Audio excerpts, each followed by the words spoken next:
Hello दोस्तों, स्वागत है आपका स्टडी प्रमोटर्स में और मैं हूं आपकी हिंदी वाली दीदी। दोस्तों, आज के इस वीडियो में हम सुमित्रा नंदन पंत जी का जीवन परिचय का अध्ययन करेंगे। दोस्तों, सुमित्रा नंदन पंत जी जो हैं वो छायावाद युग के 4 स्तंभों में से एक हैं और इन्हें प्रकृति का सुकुमार कवि कहा जाता है। मित्रों, कहा जाता है कि सुमित्रा नंदन पंत जी ने प्रकृति के जिस प्रकार वर्णन किए हैं अपनी रचनाओं में, उस प्रकार कोई भी कवि नहीं कर सका है। तो आज के इस वीडियो में हम सिर्फ इनके जीवन परिचय से संबंधित बातों को पढ़ेंगे, जैसे कि इनका जीवन परिचय क्या है, इनकी रचनाएं क्या है, इनकी भाषा एवं शैली क्या है और साथ ही इनका साहित्य में क्या स्थान रहा। इन सभी विषयों को आज इस वीडियो में हम देखेंगे।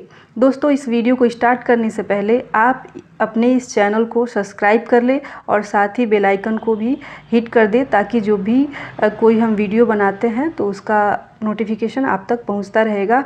और इस वीडियो को अपने मित्रों के साथ ज़्यादा से ज़्यादा शेयर करें और यदि आपको यह वीडियो अच्छा लगता है तो इस वीडियो को लाइक करें। तो चलिए स्टार्ट करते हैं सुमित्रा नंदन पंत जी के जीवन परिचय को।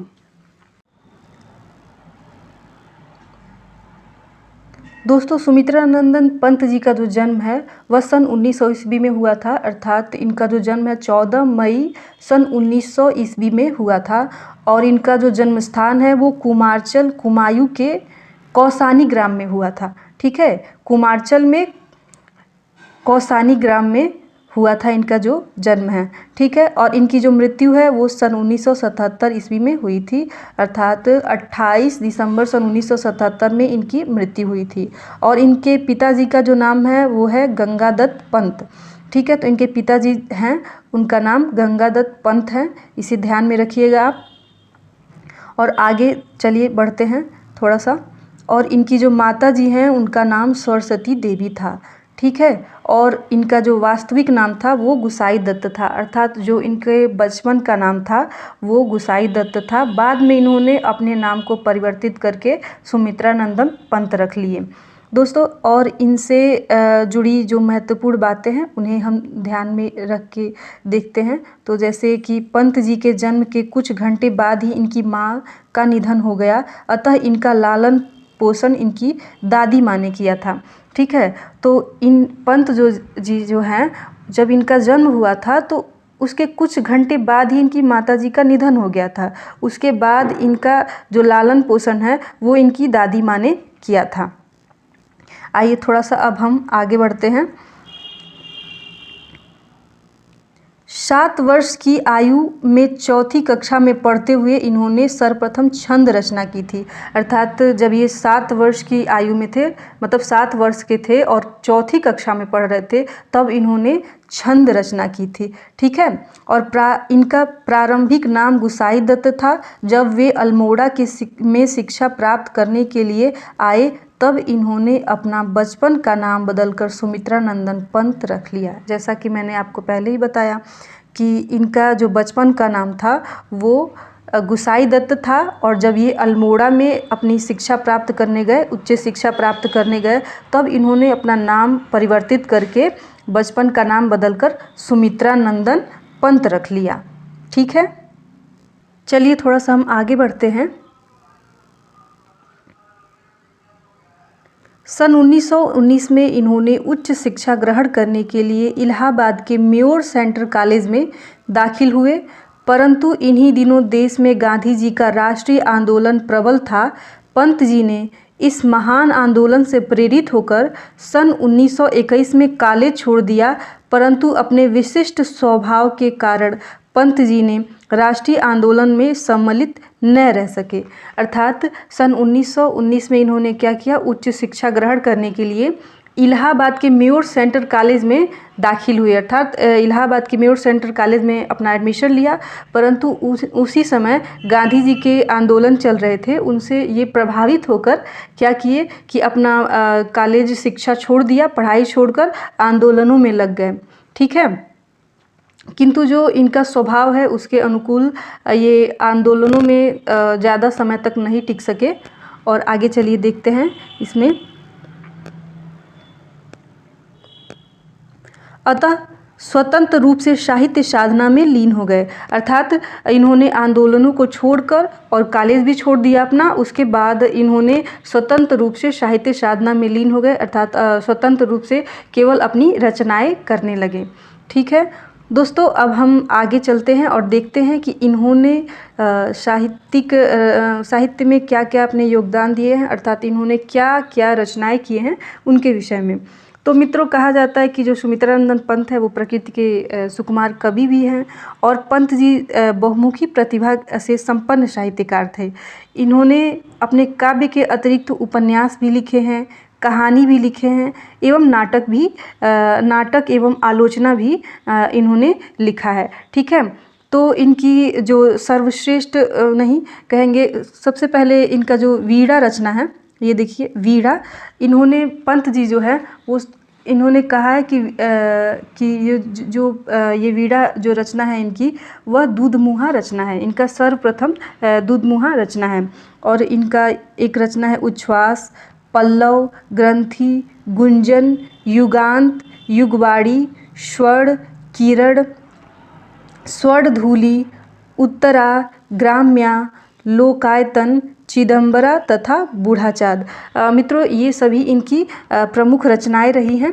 और देखिए जो इनकी जो पल्लव रचना है वो आपका 1928 में प्रकाशित हुआ है और जो वीणा रचना है वो 1927 में प्रकाशित हुआ है। काफ़ी सारी इनकी जो रचनाएं हैं, जैसे एक ध्रुत झरो जग के चीड़ पत्र है, ये जो है इनका 1934 ईस्वी में प्रकाशित हुआ था। और इनका एक और रचना है जो प्रथम रश्मि है, ये आपका 1919 में प्रकाशित हुआ था। परिवर्तन जो है इनका 1924 में प्रकाशित हुआ था। तो काफ़ी सारी रचनाएं हैं जो इसमें मैंने मेंशन किया है और काफ़ी जो रचनाएं हैं जो मैंने मेंशन नहीं किया है। तो इतनी सारी अगर रचनाएं आप पढ़ लेते हैं तो आपकी जीवन परिचय से संबंधित यदि आपके प्रश्न आते हैं तो आप इसको लिख सकते हैं। मित्रों, अब हम देखते हैं कि जो पंत जी हैं उन्होंने जो भी रचनाएं किए हैं उन रचनाओं में इनकी भाषा कैसी रही है। तो देखिए इनकी जो भाषा है, पंत जी ने अपने काव्य में संस्कृत निष्ठ शुद्ध परिष्कृत खड़ी बोली को अपनाया। पंत जी की भाषा माधुर्य गुण से ओतप्रोत है। उनका शब्द चयन उत्कृष्ट श्रेणी का है। देखिए जो पंत जी हैं उन्होंने संस्कृत निष्ठ शुद्ध परिष्कृत खड़ी बोली को अपनाया है और साथ ही इनकी जो भाषा का गुण है वो माधुर्य गुण से ओतप्रोत है और इनका जो शब्द चयन है वह उत्कृष्ट श्रेणी का है। ठीक है, जहाँ तहाँ फारसी तथा ब्रज भाषा के कोमल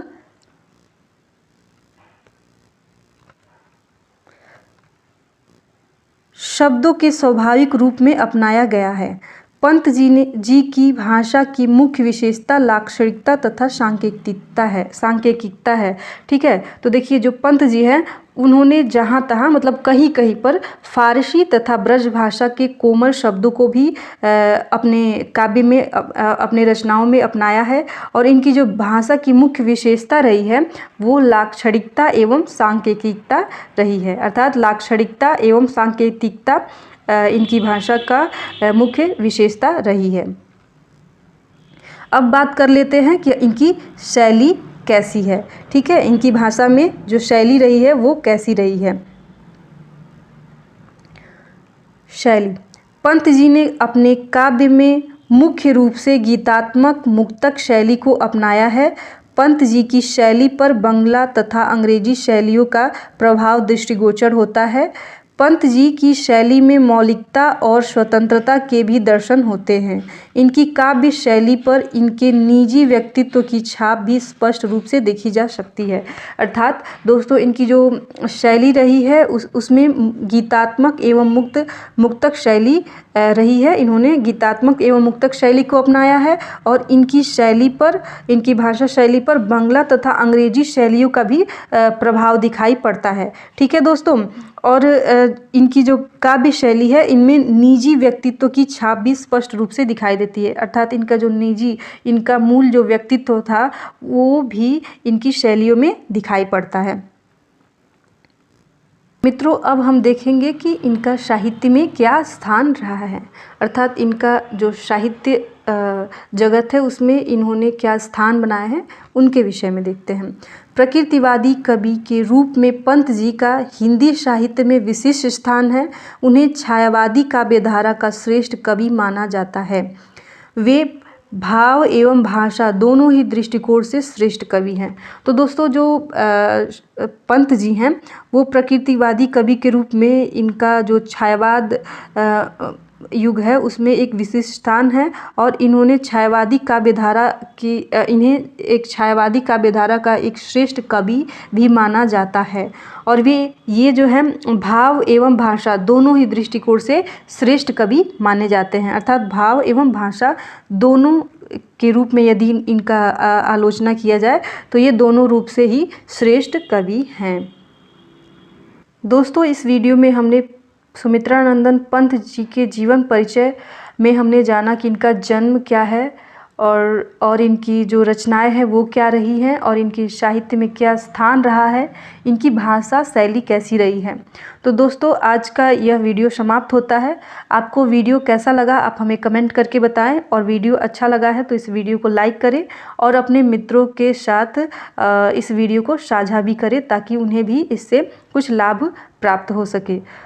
तो ठीक है दोस्तों, हम फिर मिलते हैं एक नए वीडियो में एक नए उत्साह के साथ। तब तक हमें दीजिए इजाज़त। नमस्कार।